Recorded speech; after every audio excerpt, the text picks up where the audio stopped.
Welcome to your weekly Stay Wired recap. I'm Wendy. And I'm John. We're both part of the WeWire team, and each week we break down the tech and finance stories that really matter. Yeah, we pull out the insights you actually need. Think of it as your shortcut to staying in the loop, really. Exactly. No information overload here. So this week, we're tackling something that looks positive on the surface, but has some pretty complex layers underneath. Right, the rise of Fintech in developing economies. Yeah, and we're asking, is this surge in digital finance truly empowering people? Or is it maybe creating a new kind of digital financial strain? That's the core question. Plus, we'll give you the rundown on the week's biggest market movers from Wire Times and the most active stocks, too. Okay, so our main focus today comes from our own Stay Wired analysis. It's called The Paradox of Financial Inclusion. Has Fintech just made poverty more expensive? It's a provocative title, but it gets at the heart of the issue. We're looking at how this rapid Fintech expansion into underserved markets, well, it definitely increases access. Which is good, in theory. In theory, yes. But it might be leading to some, well, unintended negative consequences. Let's look at the numbers first, because initially, they seem great. They do. The World Bank's 2021 Global Findex report, it showed a really significant jump in account ownership globally. And Sub-Saharan Africa saw a big boost, right? From mobile money? Exactly. Mobile money services like M-Pesa have been huge. I mean, M-Pesa reached over 50 million users across 7 countries by 2024. That's impressive reach. 50 million, wow. But like you said, access doesn't automatically mean empowerment. No, it doesn't. And that's where our analysis digs in. We need to unpack this issue of digital debt cycles. Particularly in places like Kenya and Nigeria. Yes. There was a 2023 study in Kenya, and the findings were, frankly, quite shocking. What did it find? It found that 50%, half of digital borrowers, were late on their repayments. Half? Wow. And almost a third defaulted completely. A third defaulting? That's not sustainable. Not at all. And convenience is a big part of the appeal, you know? Instant loans, easy payments, online savings. It all sounds great. But you have to look closer. You absolutely do. The terms are often opaque, the fees can compound quickly, and many of these platforms, well, they operate outside the traditional banking regulations. Creating potential traps. Potential traps, exactly. Especially where regulatory oversight is still catching up. You mentioned Nigeria. Let's use that as an example. Okay, yeah. So platforms like Palm Credit, Fair Money, they offer loans, but the interest rates are incredibly high. How high are we talking? Monthly rates, think 20%, sometimes up to 50% per month. 50% monthly? That's astronomical. It is. And a 2023 investigation found that users often weren't really aware of the full repayment terms, the total cost, until after they'd already received the money. Which disproportionately hits low-income individuals, right? People borrowing for basic needs. Precisely.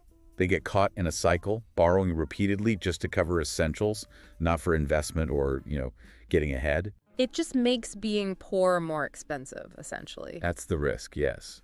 And it's a nuanced picture when we think about the impact on women. How so? Well, on one hand, digital wallets can offer more financial independence, maybe more security sometimes. Okay, that's positive. It can be. But women are often more vulnerable to the hidden costs. Why is that?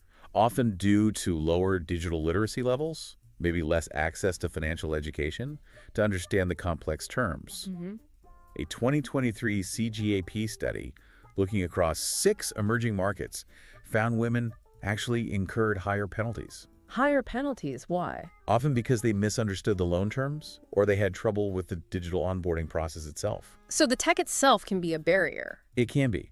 In Ghana, for instance, the study found women were more likely to default on these mobile loans. Even though they generally had better repayment records in traditional microfinance settings. It's a strange discrepancy. That really highlights the complexity. And regulation is lagging behind all this. That's a huge factor. Yeah. Governments in many emerging markets embrace digital finance, for inclusion. But the rules haven't kept up. Not always. I mean, Kenya introduced licensing rules in 2022. India's taken some steps too, trying to regulate unregistered apps, improve disclosure. But enforcement is the issue. Enforcement remains a challenge, definitely. And that leaves a lot of users quite exposed. So what's the key takeaway here? What needs to happen? Well, the main point is that just increasing access, getting more accounts open, that's not enough. We need to think about equitable inclusion. What does that actually look like? Okay, so what does it involve? It really requires transparent design from the fintech companies themselves, Yeah. clear pricing, understandable terms. Making it easy to understand. Yes, and better digital literacy support for users. At the same time, governments and central banks, they need to step up with stronger consumer protections. And things like credit registries. Absolutely. Credit registries are crucial to prevent people from getting buried in debt from multiple lenders. So it's about collaboration. It has to be. Regulators, civil society, the fintechs themselves, they all need to work together to build a fairer system. Right, because ultimately we need to judge fintech's expansion not just by how many people sign up. Exactly, but by how well it actually serves them. Digitizing poverty shouldn't mean making it more expensive. Precisely. If the industry focuses on fairness, on transparency, especially for the most vulnerable, then, fintech can still deliver on that original promise of inclusive finance. It still has that potential. It does. Okay, so let's pivot now. Let's switch gears and look at the broader market landscape. Sounds good.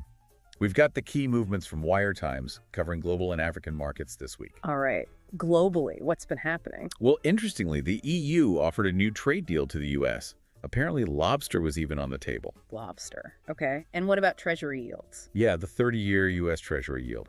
It's been heading towards its highest level since the financial crisis back in '08. Which signals concerns about long-term borrowing costs? Generally, yeah. It reflects expectations about inflation and economic growth long term.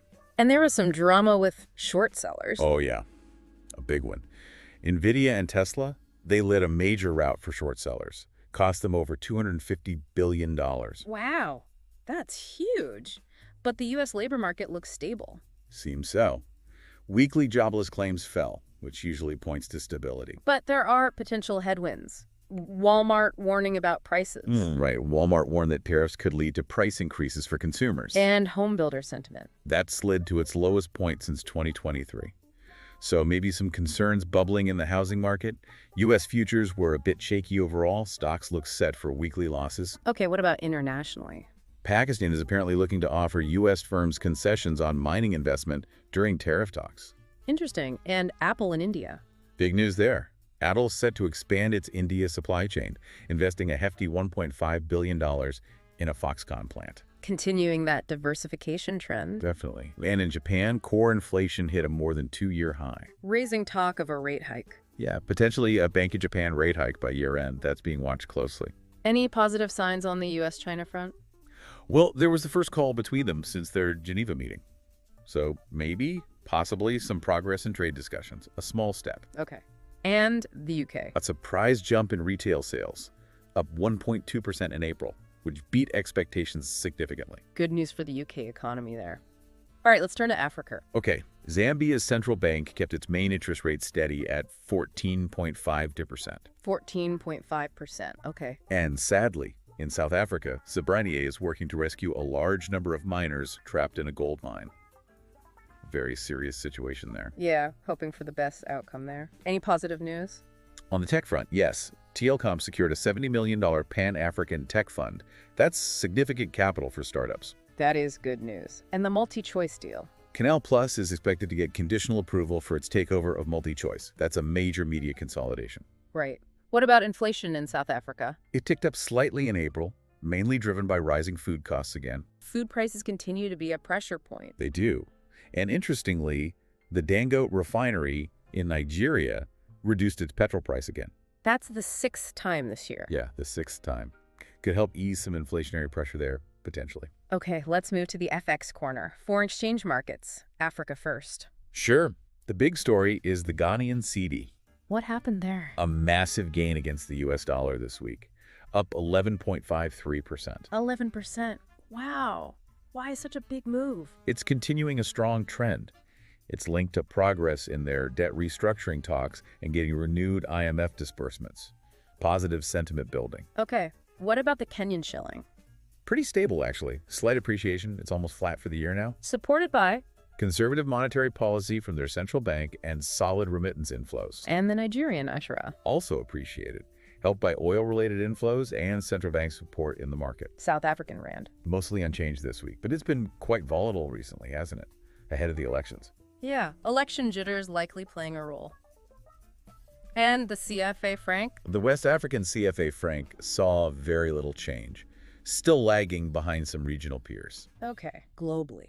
The pound. British pound continued its strong performance, reached a multi-month high. Driven by. Partly UK economic optimism, partly just a weaker US dollar across the board. Canadian dollar. Bounced back, got some support from rising oil prices. Japanese yen. Gained ground as those US Treasury yields declined, making the yen look a bit more attractive. And the Chinese yuan.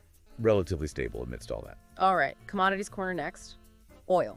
Crude oil prices, both Brent and WTI, saw slight declines this week. Why was that? Mostly down to expectations that OPEC Plus might increase production soon. Okay. And gold. Gold prices actually trended upwards. Ah, the safe haven appeal. Seems like it. Renewed investor interest, probably linked to those economic uncertainties we talked about earlier. Makes sense. Okay, finally, investment ideas, most active stocks, and the usual reminder. Yes, absolutely. This is just informational, not financial advice. Always do your own homework. Definitely. So who was active this week? NVIDIA. Still a strong buy rating, even though the price dipped slightly. Okay. Lucid Group. LCID. Significant price drop there. Holds a hold rating. D-Wave Quantum. QBTS. That one's rated a strong buy, saw a small price increase. Tesla. TSLA. Price decrease for Tesla, too. Rated a hold. Palantir. PLTR. Price decline there as well. Also a hold. Apple. AAPL. Slight price increase for Apple. Rated a buy. And Ford. Ford had a small price increase. Rated a hold. Okay, quite a mix there. So, wrapping up this week's Stay Wired recap, we've really dug into the complexities of fintech's expansion. Yeah, and hopefully kept you updated on the key market shifts globally and in Africa. We hope this deep dive has given you a clearer picture of the major trends and developments. And maybe something to think about this week. As fintech keeps evolving so quickly, how do we actually ensure its benefits really outweigh the risks? Especially for the most vulnerable people. Exactly. It's a crucial question with really far-reaching implications for financial inclusion, for development, for a lot of things. Definitely food for thought. Thanks for joining us for this weekly Stay Wired recap. We'll be back next week with more insights. Stay Wired Weekly Recap was produced by WeWire, a B2B company, bridging the banking gap between emerging markets and the world. Tune in same time next week for the Stay Wired Weekly Recap.